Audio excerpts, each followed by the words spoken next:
ಕರಣ್ ಜೋಹರ್. ಇವರು ಭಾರತೀಯ ಚಲನಚಿತ್ರ ನಿರ್ಮಾಪಕ, ನಟ ಹಾಗೂ ಲೇಖಕ. ಅವರು ಶಾರುಖ್ ಖಾನ್ ಅವರ ಆಪ್ತ ಸ್ನೇಹಿತರೂ ಆಗಿದ್ದು, ತಮ್ಮ ವೃತ್ತಿ ಜೀವನದ ಆರಂಭದಲ್ಲಿ ಯಶ್ ಚೋಪ್ರಾ ಅವರ ಯಶ್ ರಾಜ್ ಫಿಲ್ಮ್ಸ್ ಸಂಸ್ಥೆಯಲ್ಲಿ ಸಹಾಯಕನಾಗಿ ಕೆಲಸ ಮಾಡಿದರು.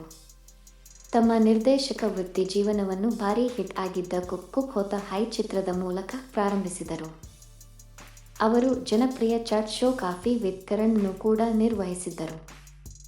ಕುಕ್ ಕುಕ್ ಹೋತಾ ಹೈ ಚಿತ್ರದ ಯಶಸ್ಸು ಅವರನ್ನು ಬಾಲಿವುಡ್ನ ಅತಿ ಹೆಚ್ಚು ಖ್ಯಾತಿ ಪಡೆದ ನಿರ್ದೇಶಕರಲ್ಲಿ ಒಬ್ಬರನ್ನಾಗಿ ಮಾಡಿತು. ಅವರು ಆದಿತ್ಯ ಚೋಪ್ರಾ ಅವರಿಗೂ ಆಪ್ತ ಸ್ನೇಹಿತರಾಗಿದ್ದು, ದಿಲ್ ವಾಲೆ ದುಲ್ಹನಿಯಾ ಲೇ ಜಾಯೆಂಗೆ, ವೀರ್ ಚಾರಾ, ದಿಲ್ ತೋ ಪಾಗಲ್ ಹೈ ಮತ್ತು ಮೊಹಬ್ಬತೆನ್ ಸಿನಿಮಾಗಳಲ್ಲಿ ಸೃಜನಾತ್ಮಕ ಸದಸ್ಯರಾಗಿ ಪಾಲ್ಗೊಂಡಿದ್ದರು. ಜೋಹರ್ ಅವರ ಯಶಸ್ಸು ಅವರ ನಿರ್ಮಾಣ ಸಂಸ್ಥೆಯಾದ ಧರ್ಮಾ ಪ್ರೊಡಕ್ಷನ್ಸ್ ಅಂತಾರಾಷ್ಟ್ರೀಯ ಮಟ್ಟದಲ್ಲಿ ಪ್ರಸಾರ ಮತ್ತು ಖ್ಯಾತಿಯನ್ನು ಪಡೆದಿದೆ. ವಿನೋದ್ ಚೋಪ್ರಾ. ಇವರು ಭಾರತೀಯ ಸಿನಿರಂಗದ ದಿಗ್ಗಜ ನಿರ್ದೇಶಕ ಹಾಗೂ ನಿರ್ಮಾಪಕ. ವಿಲ್ಡ್ ಫೇಲ್ ಅವರ ಪ್ರಮುಖ cinema murder at monkey hill ಮೂಲಕ ಆರಂಭಿಸಿ ಪರಿಂಡಾ, ಮಿಷನ್ ಕಾಶ್ಮೀರ್ ಮುಂತಾದ ಸಿನಿಮಾಗಳನ್ನು ನಿರ್ದೇಶಿಸಿದರು. ತಮ್ಮ ನಿರ್ಮಾಣ ಸಂಸ್ಥೆ ವಿನೋದ್ ಚೋಪ್ರಾ ಫಿಲ್ಮ್ಸ್ ಅಡಿಯಲ್ಲಿ ಮುನ್ನಾಭಾಯಿ, MBBS, 3 ಇಡಿಯಟ್ಸ್, PK ಮುಂತಾದ ಬ್ಲಾಕ್ಬಸ್ಟರ್ಗಳನ್ನು ನೀಡಿದ್ದಾರೆ. ಸಂಜಯ್ ಲೀಲಾ ಬನ್ಸಾಲಿ.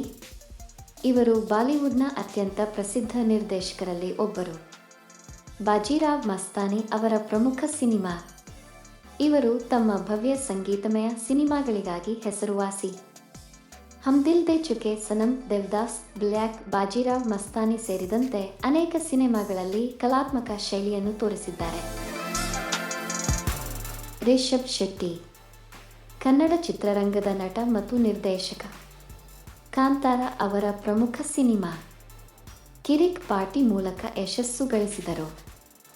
ಸರ್ಕಾರಿ ಹಿರಿಯ ಪ್ರಾಥಮಿಕ ಶಾಲೆ ಚಿತ್ರಕ್ಕೆ ರಾಷ್ಟ್ರೀಯ ಪ್ರಶಸ್ತಿ ಲಭಿಸಿದೆ. ಕಾಂತಾರ ಚಿತ್ರದಲ್ಲಿ ನಾಯಕ ಮತ್ತು ನಿರ್ದೇಶಕರಾಗಿ ಅಭಿನಯಿಸಿ ಕನ್ನಡಕ್ಕೆ ಅತಿ ದೊಡ್ಡ ಬ್ಲಾಕ್ಬಸ್ಟರ್ ಸಿನಿಮಾ ನೀಡಿದರು.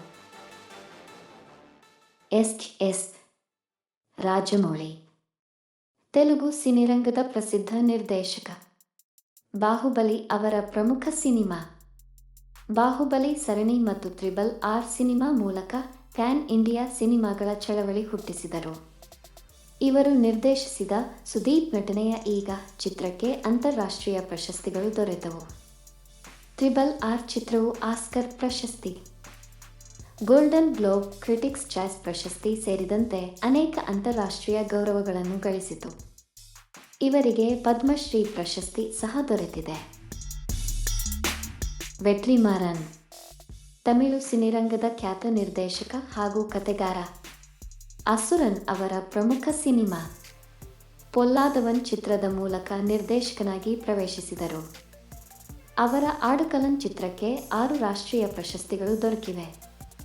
ಇವರ ವಿಸಾರಣೈ ಸಿನಿಮಾ ಆಸ್ಕರ್ ಸ್ಪರ್ಧೆಗೆ ಭಾರತದಿಂದ ಅಧಿಕೃತವಾಗಿ ಆಯ್ಕೆಯಾಗಿತ್ತು. ಲೋಕೇಶ್ ಕನಕರಾಜ್. ತಮಿಳು ಚಿತ್ರರಂಗದ ನಿರ್ದೇಶಕ. ಮಾಸ್ಟರ್ ಇವರ ಪ್ರಮುಖ ಸಿನಿಮಾ. ಫ್ಯಾಷನ್ ಟೆಕ್ನಾಲಜಿ ಹಾಗೂ ಓದಿ ಬ್ಯಾಂಕ್ ಉದ್ಯೋಗದಲ್ಲಿದ್ದ ಅವರು ನಂತರ ಶಾರ್ಟ್ ಫಿಲ್ಮ್ ಸ್ಪರ್ಧೆಯಲ್ಲಿ ಪಾಲ್ಗೊಂಡು ನಿರ್ದೇಶಕ ಕಾರ್ತಿಕ್ ಸುಬ್ಬರಾಜ್ ಅವರ ಪ್ರೋತ್ಸಾಹದಿಂದ ಸಿನಿರಂಗ ಪ್ರವೇಶಿಸಿದರು. ಇತ್ತೀಚೆಗೆ ಸೂಪರ್ ಸ್ಟಾರ್ ರಜನಿಯವರಿಗೆ ಕೂಲಿ ಸಿನಿಮಾ ನಿರ್ದೇಶಿಸಿದ್ದಾರೆ. ಅನುರಾಗ್ ಸಿಂಗ್ ಕಶ್ಯಪ್. ಭಾರತೀಯ ಚಲನಚಿತ್ರ ನಿರ್ದೇಶಕ, ನಿರ್ಮಾಪಕ ಹಾಗೂ ಕಥೆಗಾರ. Black Friday, Dev D, Gulaal ಮತ್ತು ಗ್ಯಾಂಗ್ಸ್ ಆಫ್ ವಾಸೇಫರ್ ಸಿನಿಮಾಗಳ ಮೂಲಕ ಖ್ಯಾತಿ ಪಡೆದವರು. ಅವರು ಸತ್ಯ ಚಿತ್ರದ ಕತೆ ಬರೆದು ಫಿಲ್ಮ್ಫೇರ್ ಪ್ರಶಸ್ತಿ ಪಡೆದಿದ್ದರು. ರಾಜ್ಕುಮಾರ್ ಹಿರಾನಿ. ಇವರು ಹಿಂದಿ ಸಿನಿಮಾಗಳನ್ನು ನಿರ್ದೇಶಿಸಿದ್ದಾರೆ.